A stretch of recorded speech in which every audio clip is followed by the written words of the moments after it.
Olá pessoal, sejam todos bem-vindos ao canal Israel 7000 anos. Obrigado a você que nos acompanha, divulga o nosso trabalho. Se possível, curta esse vídeo, compartilhe com seus amigos e nos ajude se inscrevendo no canal. E a gente começa, meus irmãos, com uma informação divulgada ontem, 19 de março de 2021, no site de notícias Israel Hayom. Abdullah, o irrelevante da Jordânia.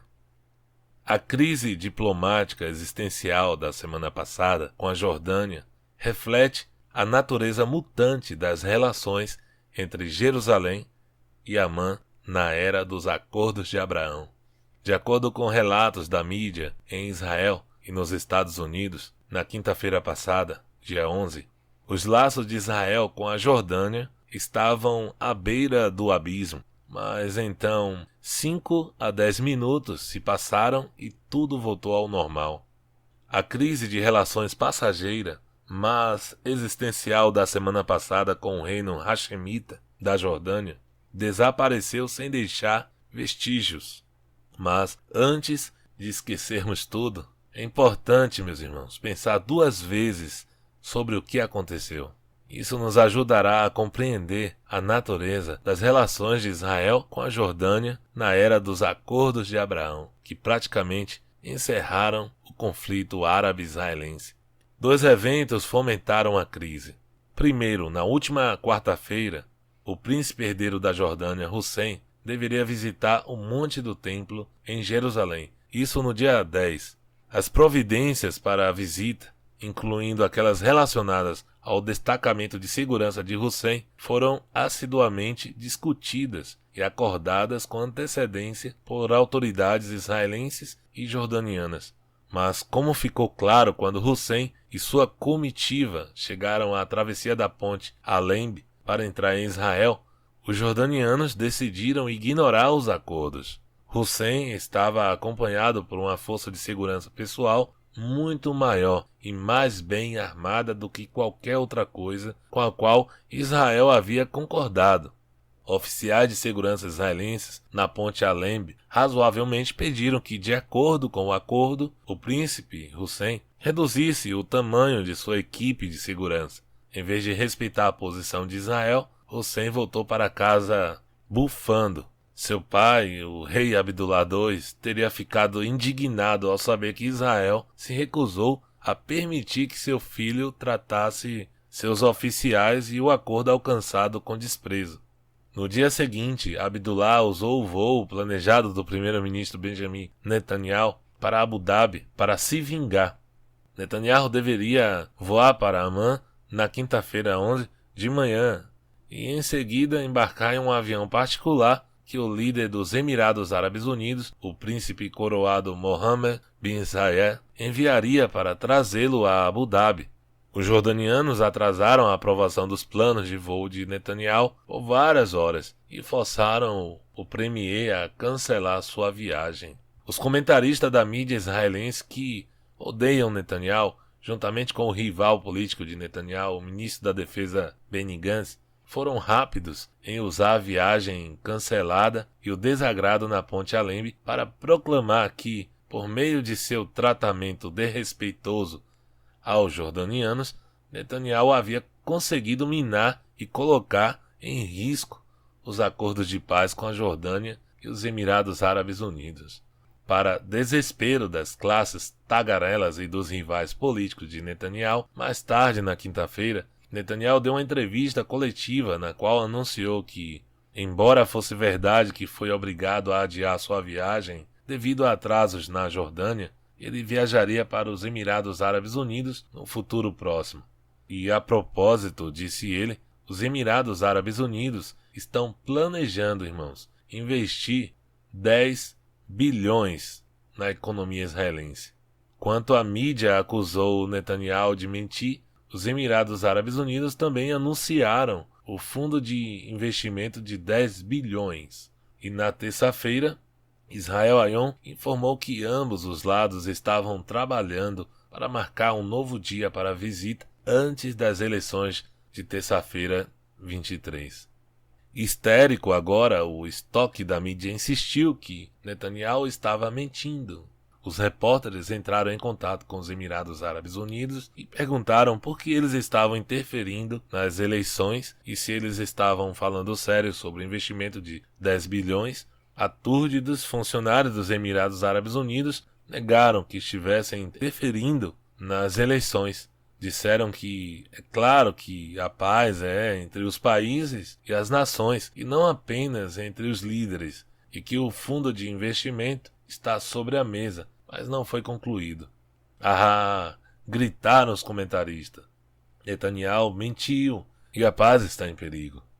A grande conquista dos comentaristas anti-Netanyahu, aparentemente, foi atrasar a viagem de Netanyahu até depois das eleições. Mas, apesar de seus esforços para minar o acordo de paz real, se Netanyahu viaja antes das eleições ou depois delas, e se o acordo comercial e de investimento é concluído antes ou depois do fechamento das urnas, é irrelevante. Os laços econômicos e estratégicos entre Israel e seus parceiros dos Acordos de Abraão, bem como a Arábia Saudita, estão se expandindo mais rápido do que qualquer um poderia ter imaginado. E os crescentes laços econômicos e estratégicos estão trazendo a integração total e provavelmente irreversível de Israel na região de uma forma que transforma o Oriente Médio. Isso nos traz de volta ao rei Abdullah e sua decisão de impedir a viagem de Netanyahu a Abu Dhabi na semana passada. Se o sucesso estrondoso da diplomacia regional de Netanyahu causa angústia ideológica e política à mídia radicalmente política e ideológica de Israel, isso representa um desafio estratégico para a Jordânia e é uma fonte de angústia existencial para o regime Hashemita. A Casa Real Hashemita na Jordânia é um artefato de regime colonial da Grã-Bretanha na região de uns séculos atrás.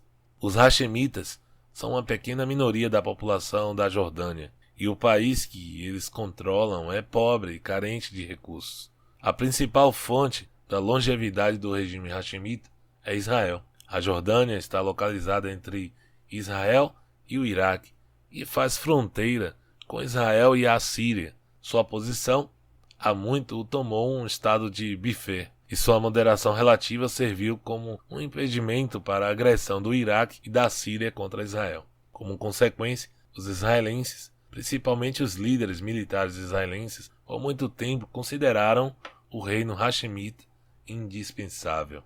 Do jeito que as coisas estão hoje, a ameaça de guerra entre o Iraque ou a Síria, ou ambos, e Israel nunca foi menor. Tanto o Iraque quanto a Síria são os estados falidos em níveis avançados de decomposição. E como resultado hoje, a importância da Jordânia como um estado tampão nunca foi menor. Da mesma forma, por muitos anos, a Jordânia, que há muito deve sua sobrevivência financeira para apoiar e as remessas de trabalhadores jordanianos nos estados do Golfo, serviu como uma ponte entre Israel e esses estados. Já se passou quase uma década desde que a Jordânia foi convidada para servir nessa capacidade. A decisão do governo Obama de realinhar a estrutura de aliança dos Estados Unidos da América no Oriente Médio em direção ao Irã e longe de Israel e dos aliados árabes tradicionais da América, assustou os Emirates, egípcios e sauditas o suficiente para convencê-los a desenvolver laços de defesa com Israel. Depois que isso aconteceu, Jordânia, que era próximo ao governo Obama, tornou-se mais um estorvo do que uma ponte. A transformação da Jordânia em uma irrelevância foi exibida na quinta-feira passada. Ao bloquear o voo de Netanyahu para os Emirados Árabes Unidos, Abdullah mostrou que, longe de ser uma ponte, ele é um obstáculo aos laços dos estados do Golfo com Israel. Da mesma forma, o anúncio de Netanyahu, posteriormente repetido pelos Emirados Árabes Unidos, de que os Emirados pretendem investir 10 bilhões em Israel, mostrou que a capacidade de Abdullah de servir como ponte ou obstáculo às relações é uma miragem. Ninguém se importa com o que a Jordânia faz. Isso nos leva aos palestinos.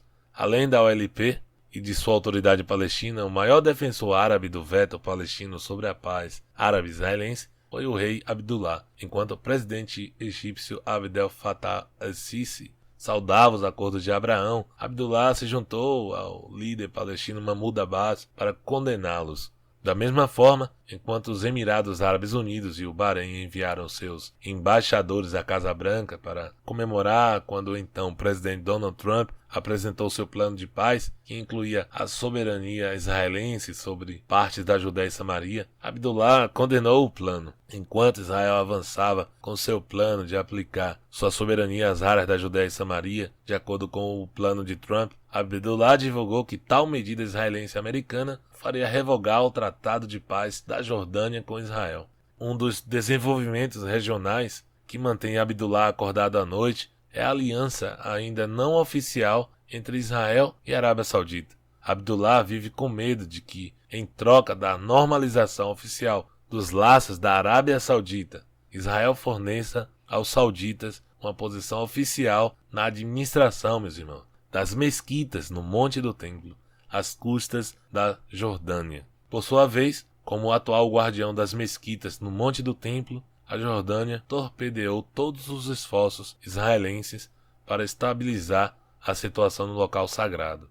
A visita, planejada do príncipe herdeiro Hussein, tinha como objetivo principal demonstrar o controle jordaniano sobre o local. A esperança aparente era que, ao se apresentar como dono do lugar sagrado, Hussein prejudicasse as relações entre israelenses e sauditas.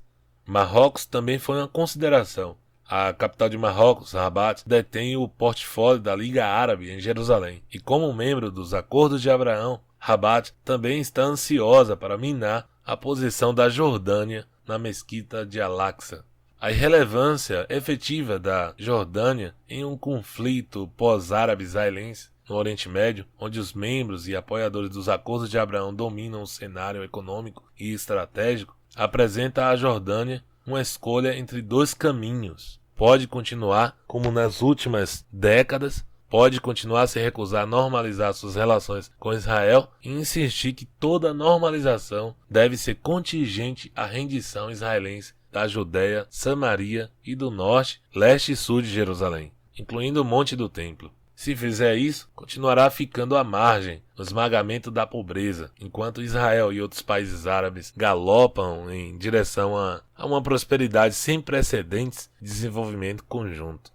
Para se ter uma ideia, meus irmãos, dos custos de manter tal postura, enquanto os Emirados Árabes Unidos pretendem investir 10 bilhões em Israel, todo o orçamento anual da Jordânia é de apenas 11 bilhões, com uma relação dívida-PIB de mais de 100% e um aumento de 38% no número de jordanianos que vivem na pobreza durante o ano passado.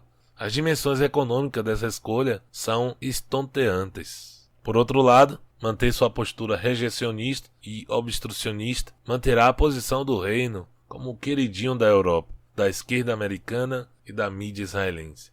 A segunda opção de Abdullah é seguir o exemplo do presidente egípcio el-Sisi e se tornar um membro adjunto dos Acordos de Abraão. Entre outras coisas, ele pode concordar com uma grande expansão dos parques industriais em ambos os lados do Rio Jordão, de acordo com a visão de Trump para a paz econômica. Tal movimento, em breve, criaria centenas de milhares de empregos para jordanianos, palestinos e israelenses e atrairia bilhões de dólares em investimento estrangeiro para todos os lados. Quanto aos palestinos, Abdullah pode continuar apoiando cegamente a OLP e segui-la em seu caminho para lugar nenhum. Ele pode reduzir seu apoio à OLP a um discurso falso, como fez al-Sisi, ou se ele pode seguir os passos de seu bisavô, o primeiro rei Abdullah, e declarar que a Jordânia, com sua grande maioria palestina, é a Palestina e que ele é o soberano dos palestinos. Ao escolher a primeira opção, Abdullah garantirá o fracasso econômico e a irrelevância estratégica da Jordânia. A escolha da segunda ou da terceira opção salvará a economia da Jordânia. Se Abdullah escolher a terceira opção, ele salvará a economia da Jordânia e restaurará sua importância estratégica e vitalidade nacional. Dado o comportamento hostil e irritante de Abdullah na semana passada, não há razão para ser otimista sobre a possibilidade de ele aproveitar a oportunidade para salvar a economia da Jordânia e se tornar um parceiro estratégico, relevante e produtivo. Mas à luz de sua incapacidade de prejudicar Israel de qualquer maneira significativa, Israel tem poucos motivos para se preocupar com o caminho que escolhe seguir. Shalom, Jerusalém.